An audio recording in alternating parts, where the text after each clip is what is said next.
Merry Christmas, Gordon. Written by Joey Turner, adapted for audio by the Sudrian A0.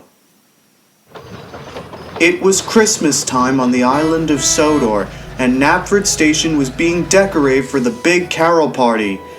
There were banners, silver bells, a brass band to perform every song, and the biggest Christmas tree the engines had ever seen. Harold the helicopter made sure that the tree wasn't in danger of falling over. Tree safe and secure, old chaps! I still want to know, Terrence, how did you find a tree this big?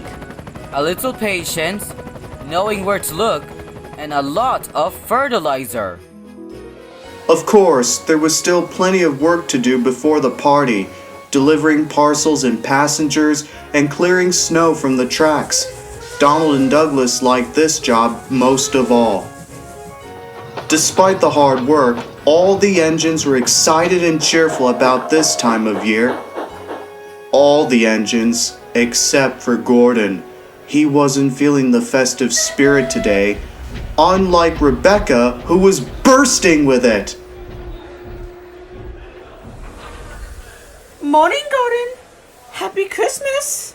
Doesn't the island look so pretty covered in snow? Yes, if you don't mind the icy rails or annoying snow drifts. But aren't these special coaches lovely? The passengers love them and they just look so festive. Oh yes, a frivolous paint job that only comes out once a year and then is forgotten until next year. Joy to the world. Ooh, I'll bet it's gonna be a fun party tonight. Yes, I suppose it would be, if I was going. You're not going to the party, Gordon? No, I am not going, Rebecca. I'm not feeling the spirit today. And why should I when there's so much unhappiness in the world? Steam engines are getting scrapped, diesels are taking over, people are losing their jobs, and apparently Christmas is supposed to solve all that. But, Gordon! Not to be rude, Rebecca, but I appreciate it if you keep Christmas in your own way and let me keep it in mine. Good day!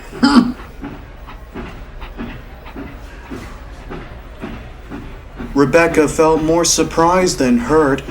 What was the matter with Gordon? Later that day, James and Henry were having their coats polished. I'm going to be the smartest looking engine at the party, just like last year. And the year before that, and the year before that. I hear this speech every year. Hello, Rebecca. Hello, James and Henry. Can I ask you something? Do you know why Gordon's so grumpy today? Oh dear, I think I know why. His driver and farmer got into a really heated debate last night about everything wrong with the world right now. Most of us just ignore them. Unfortunately, Gordon heard every angry word. He stayed up all night thinking about their fight and stressed himself out. Oh my lord! That's horrible! Christmas should be a time to forget your troubles and have fun with your friends. Unfortunately, drama doesn't take a break for the holidays, and neither do those who won't give it a rest. Indeed, and it's not the first time Gordon's moped about the dreadful state of the world. But I remember what cheered him up last time. Henry told Rebecca all about it, and Rebecca smiled from buffer to buffer. She had made a plan. Back at Knapford, everyone was making the final preparations for the big party while Sir Topham Hatt looked on and told them how to do it. Just then, Rebecca bustled in. She quickly told Sir Topham Hatt her plan. I think that's a splendid idea, Rebecca. That should cheer Gordon right up. However, there's still too much snow to clear from the tracks, and I don't know if it's safe for you to make the journey alone. Begging your pardon, sir, but I think we can help there. We can go with you, lassie. Donald and Douglas? You'd go with me, but why? 'Cause I cannot abide with sad faces on Christmas, lass. And I want another shot at clearing the snowdrifts again. Well done, Donald and Douglas. All right, you three may go, but be quick and careful now. The party will be starting soon. Aye, sir. Yes, sir!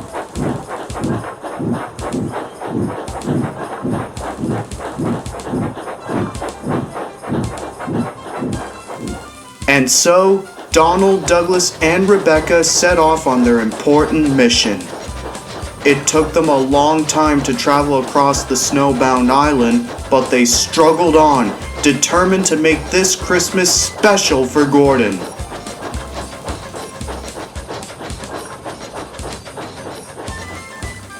Meanwhile, the yards were completely empty, except for one lone engine, Gordon.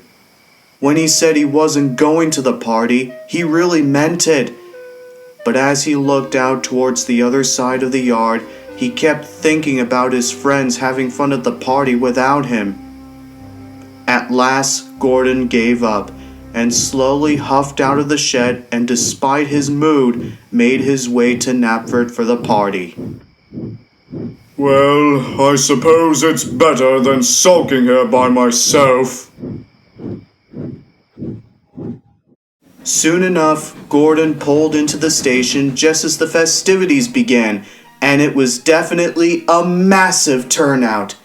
Nearly all of Gordon's friends, Diesels and Steamies from across the island, friends from the roads, and friends from the carriage sheds, even Devious Diesel came out to celebrate. Despite himself, Gordon couldn't help but smile, seeing so many festive passengers and so many happy, laughing children, and the warm glow of the enormous Christmas tree made Gordon feel warm inside. Ladies, gentlemen, and engines, it does my heart good to see so many happy faces here with us tonight, whether they're old friends or new friends. Suddenly, a deep whistle echoed from the other side of the yard. Or even unexpected friends. Gordon looked ahead and gasped, for chuffing into the yard with his two smart tenders in tow was Gordon's brother, the Flying Scotsman, with Rebecca, Donald, and Douglas behind him. Hello, Sodor, and Merry Christmas, brother! Gordon was almost speechless. Scott? I thought you were on a rail tour. I was, but I just got back and realized it was Christmas. I wasn't sure what to do for the holiday. That is, until Rebecca and the Scottish twins found me and said you could use my company. And how could I say no to that? I see. Thank you very much, Rebecca. This was a very thoughtful gift. And I'm terribly sorry about my poor attitude earlier. That's okay, Gordon. I'm just glad I could cheer you up. And thank you, Donald and Douglas. I couldn't have done it without you. No worries, lass. Just glad we could help. I just thought it best for the two brothers to spend Christmas together. With the arrival of their special guest, everyone cheered and joined together singing carols. We wish you a Merry Christmas, we wish you a Merry Christmas, we wish you a Merry Christmas and a Happy New Year! Needless to say, the Christmas party was an enormous success. Flying Scotsman spent the night on Sodor, and he and Gordon chatted throughout the night. Gordon felt more cheerful than he had had all day. And Rebecca slept peacefully that night, knowing she was able to brighten up Gordon's Christmas. And so, we close off this year with a message to all. Everyone gets the blues around this time of year, but it won't stay forever. As long as you have family and friends nearby, you can't help but crack a smile. So forget your troubles for even one day, for nobody knows what will happen next. The surprises in life could delight or offend, but worrying about them won't do any good. Whatever happens, good, bad, or unexpected, take one day at a time, and you'll be ready.